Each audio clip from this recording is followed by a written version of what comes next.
lagi di Cahaya Hati Indonesia. Terima kasih pemirsa di rumah yang masih bersama kami. Insya Allah banyak ilmu yang akan menyelamatkan kita di dunia maupun di akhirat yang kita dapatkan di hari ini, Masya Allah ya. Baik, kita akan masuk atau menjawab pertanyaan-pertanyaan yang sudah masuk lewat media sosial kita. Mohon kesediaannya guru yang dimuliakan Allah Subhanahu Wa Taala, Ustaz Taufik Al-Bukhari. Di sini ada 2 pertanyaan. Yang pertama, mohon izin Ali bacain dulu dari @Rohman. Ustadz, istri saya mulai cuek ketika saya membelikan HP baru dan memperbolehkan main media sosial. Apakah saya boleh menegurnya, bahkan melarangnya menggunakan media sosial? Setelah dibeliin HP, baru HP-nya, dia malah main media sosial aja. Jadi suaminya merasa dicuekin nih. Boleh nggak ditegur nih Kiai? Ya boleh banget gitu. Banget ya. Jadi para pemirsa Cahaya Hati Indonesia dimanapun Anda berada, Habib Ali, Dr. Kiai Haji Samsul Ma'arif, sebenarnya medsosnya nggak salah, sebenarnya handphonenya nggak salah. Kitanya nih behind the gun, ya kan? Kitanya nih yang menggunakan alat itu untuk apa? Berulang mungkin kita dengar guru-guru kita menyampaikan bahwa televisi, media sosial itu semua adalah alat. Seperti pisau di tangan pedagang buah. Dia pasti mempermudah usaha untuk ngupas nanas, ya semangka. Kalau pakai tangan kan kebayang tuh susahnya kayak apa. Tapi di tangan begal dia bisa menghilangkan nyawa orang. Gitu juga ya saat gadget, ya gawai, ya handphone, kemudian di dalamnya ada media sosial, ya itu sebetulnya waktu hiburan sebenarnya ya buat mungkin para ibu, emak-emak di rumah ya. Saat misalnya capek juga ngurus-urusan rumah tangga, boleh dong misalnya lihat-lihat sesuatu, belanja juga ya. Kadang-kadang kan sekarang kita lagi pandemi nggak keluar, tiba-tiba ya tiap jam tuh datang paket ke rumah ya. Karena kita beli lewat aplikasi atau lewat e-commerce ya kan seperti ini. Nah tapi kalau dia sudah melalaikan tugas utamanya sebagai seorang istri, ngurus anak jadi nggak bener, suami juga jadi nggak keurus gitu kan. Nah kalau jadinya seperti ini maka ini jadi menghalangi tugas dia sebagai seorang istri. Karena kan ada hukukuz zaujiyat ya kan, ada hak-hak di dalam rumah tangga yang harus ditunaikan. Kalau suaminya dituntut memberikan nafkah, ya dituntut untuk melaksanakan kewajibannya. Maka istri juga harus menunaikan kewajibannya. Dan seorang suami sebagaimana An-Nisa ayat 34 sebagai qawwam, sebagai pemimpin ini pertama berhak untuk ngambil lagi. Tapi mungkin lebih dikedepankan pendekatan persuasif. Dakwah itu kan bil hikmah dengan cara yang bijak. Kalau diambil begitu aja mungkin ya nanti akan terjadi prahara di dalam rumah tangga. Tapi kalau dinasehatin dulu, ya disampaikan dulu itu masih dalam surat An-Nisa 34 kan. Supaya juga mau izoh tuh disampaikan. Ini kamu boleh ada waktunya. Sepakati begitu suaminya pulang kita semua sama-sama nggak megang gadget. Quality time, ngobrolin masalah rumah tangga, gimana ngurus anak. Insya Allah keluarga kita adalah keluarga yang sakinah penuh mawaddah. Amin. Jadi kalau mau ditegur boleh bang, asal ada akhlaknya, jangan galak-galak ya. Masya Allah ya. Nah baik, kita akan lanjutkan ke pertanyaan yang kedua, Masya Allah. Ini @Ayu Wulandari. Ustadz, saya muslimah, tapi saya juga menjaga budaya leluhur dengan memberi penghormatan pada situs-situs suci di daerah saya. Misalnya memberikan ritual penghormatan pada pohon tua yang diyakini Pak berpenghuni. Menaruh bunga dan dupa di sebuah kawah. Bukan beribadah, tapi penghormatan. Boleh gak sih Ustadz? Baik, kalau beribadah pasti jelas nggak boleh. Karena di dalam agama jelas ya urkhulu fis silmi kaffah wala tattabi'u khutuwatis syaitan innahu lakum aduwwum mubin. Jadi kalau tujuannya niatnya benar-benar untuk ibadah pasti haram.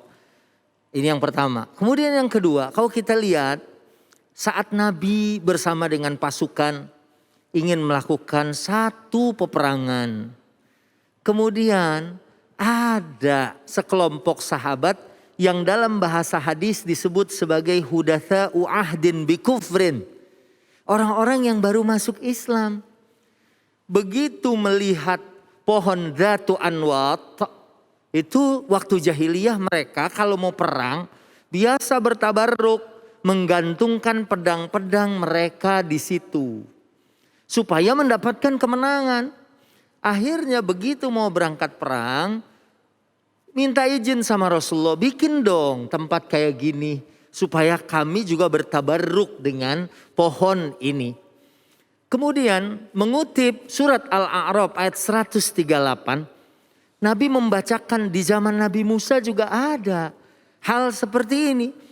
Mereka mengatakan, qalu ya Musa ij'al lana ilahan kama lahum alihah. Ya, saat mereka kaum Nabi Musa melewati satu kaum yang sedang menyembah berhala, mereka minta sama Nabi Musa, ij'al lana ilahan kama lahum alihah. Jadikan kami ya situs atau satu tempat yang kita mengambil berkah di situ. Dan kemudian ini berarti ditolak oleh baginda Nabi SAW. Memang tadi niatnya tidak sama. Karena sekedar memberikan penghormatan. Tapi kalau menurut saya ini agak khawatir. Karena makna ibadah kan al-khudu wal inqiyad wa ta'ziman lillah. Artinya ketundukan, ketaatan dan juga pengagungan atau penghormatan. Bukankah waktu Nabi Adam, waktu iblis disuruh sujud, sujudnya adalah bermakna bukan sujud ibadah, tapi sujud penghormatan kepada Adam. Jadi paling tidak saya khawatir apalagi kalau kemudian kita mempersembahkan sesuatu. Takdim asyai, ya seperti membakar sesuatu atau memberikan kembang dan lain sebagainya. Saya khawatir kita tasyabbuh walaupun niat kita bukan ibadah. Ibadah hanya kepada Allah. Lalu bagaimana cara menghormati leluhur? Ya mungkin kakek-kakek saya dulu ada yang tidak seakidah. Kita amal soleh aja. Iya. Kalau kita di surga, masa kita nggak bisa minta orang-orang yang dekat dengan kita Masya untuk Allah. berada di dalam surganya Allah.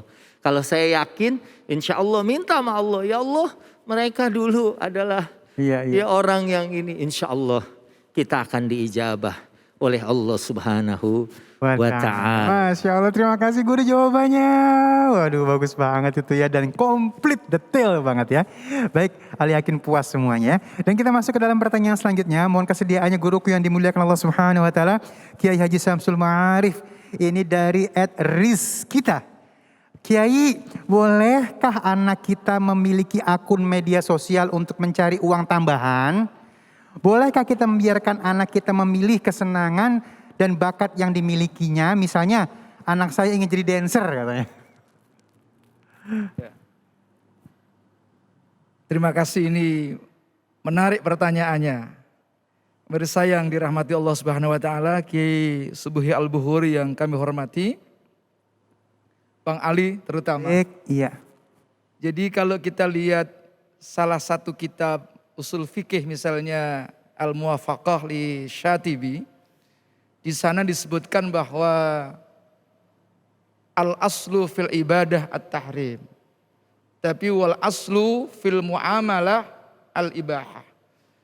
Pada dasarnya asal dari ibadah itu haram. Tadi makanya pertanyaan yang pertama yang disampaikan oleh Kiai Subahi itu terkait dengan ibadah. Maka asal dari ibadah itu haram kecuali ada dalil-dalil lain yang menunjukkan perintah. Sementara wal aslu fil muamalah, ya. Selain ibadah itu muamalah. muamalah itu sangat luas. Yaitu al-ibahah. Prinsip hukumnya adalah boleh. Jadi prinsip hukum yang dikembangkan dalam ekonomi Islam misalnya itu adalah boleh. Kecuali ada indikasi bahwa pertama, ada hal yang nyerempet-nyerempet tanda-tanda riba misalnya. Nah, itu yang menunjukkan keharamannya. Atau ada unsur tipuan atau penipuan di situ. Atau mungkin samar-samar unsur judi, itu yang tidak boleh. Tapi selagi bahwa bisnis yang biasa dilakukan di media ya sosial itu tidak melanggar ya prinsip-prinsip tadi, ada judinya, ada tipuannya, ada ribanya. Kalau tidak ada itu maka boleh. Memang perlu hati-hati.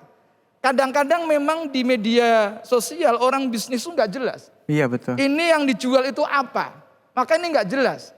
Ada potensi keharaman. Tetapi harus dijelaskan potensi keharamannya. Misalnya ada tipuan. Tipuan di mana? Tipuan itu jelas apa tidak?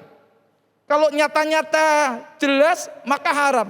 Tapi misalnya masih bisa dipertanggungjawabkan, misalnya yang beredar selama ini bisnis-bisnis saham misalnya.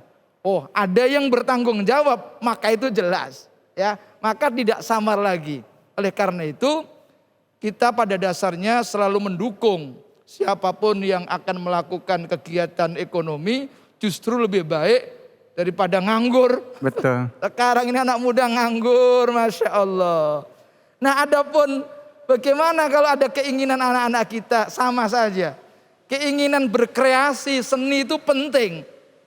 Kalau enggak ada seni, hidup ini rasa-rasanya enggak indah. Oleh karena itu harus kita dorong.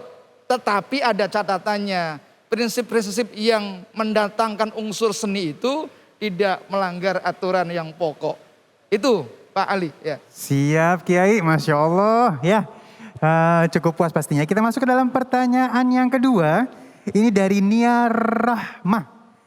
Guru, saya pengen nikah. Saya orang taat beribadah. Tapi setelah kita menabung bersama, pernikahan itu batal. Mengapa itu terjadi kepada kehidupan saya? Gitu katanya. Iya, ini para jomblo kasihan ini. Kita ini pada dasarnya harus yakin bahwa Allah itu akan memilihkan jodoh kita yang terbaik. Jadi kita ini harus ridho apa yang menjadi ketetapan Allah, ya. Kita harus sabar apa yang menjadi bala yang diberikan oleh Allah. Jadi segala sesuatu yang terjadi ini semuanya atas qadha dan qadarnya Allah. Dan itu yang terbaik. Jadi tidak nikah atau batal nikah itu terbaik. Kalau seandainya jadi nikah malah nggak karu-karuan itu. Jadi sebaliknya kita harus menerima yang sekarang ini menikah dengan istri, ya. Itu juga harus diyakini istri kita ini terbaik. Jangan nyesel, waduh nyesel dah gua kawin sama bini yang ini nih. Itu namanya tidak ridho dengan qadha-nya Allah. Kalau orang kok tidak ridho dengan qadha-nya Allah, kata Nabi falyaltamis, kata hadis qudsi itu, silahkan Anda ya nyari roban siwaya, Tuhan selain aku katanya. Ya karena nggak yakin, nggak ridho dengan ketentuan Allah Subhanahu wa taala. Baik, terima kasih Kiai. Jawabannya Masya Allah ya. Nih jawaban-jawaban dari guru-guru kita akan menjadi bekal kita ya. Untuk menyelamatkan diri kita di dunia maupun di akhirat, Masya Allah. Dan baik jamaah yang dimuliakan Allah Subhanahu wa taala, sesaat lagi kita akan lengkapi kenikmatan kita semua ini dengan belajar ngaji, memperbaiki bacaan Al-Quran kita bersama guru kita Ustaz Syam. So jangan kemana-mana, tetap bersama kami di Cahaya Hati Indonesia.